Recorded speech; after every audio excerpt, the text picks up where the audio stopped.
More than 2,000 years ago, Sun Tzu wrote one of the most famous principles in the art of war. When we are able to attack, we must seem unable. In other words, appear weak when you are strong. Why would anyone deliberately make themselves look weaker than they really are?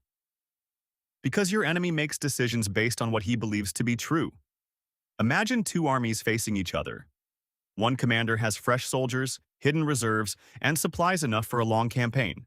But instead of displaying that strength, he allows the enemy to see hesitation. Perhaps his troops withdraw. Perhaps his camp appears vulnerable.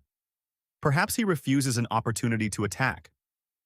The opposing commander begins to think, he's afraid of me, and that's when confidence can become dangerous. The enemy advances farther than he should. He abandons strong defensive ground. His formations stretch out. His supply lines grow longer.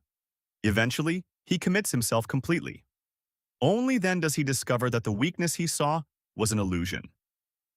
Sun Tzu understood something fundamental about conflict. Deception isn't merely hiding what you're doing. It's encouraging your opponent to make the wrong decision. If you're strong and everyone knows you're strong, your enemy becomes cautious. But if you're strong and your enemy believes you're weak, he may voluntarily give you the opportunity you need. This principle also works in reverse. Sun Tzu advised that when you are actually weak, you should sometimes appear strong. Make the enemy hesitate. Make him wonder what you know that he doesn't. Every hour he spends investigating a threat that doesn't exist is an hour you can use to improve your position. But there's an important warning here. Pretending to be weak isn't the same thing as being careless. A successful deception must serve a purpose. You're not trying to impress the enemy, you're trying to influence his behavior. That's why Sun Tzu repeatedly returns to the same idea.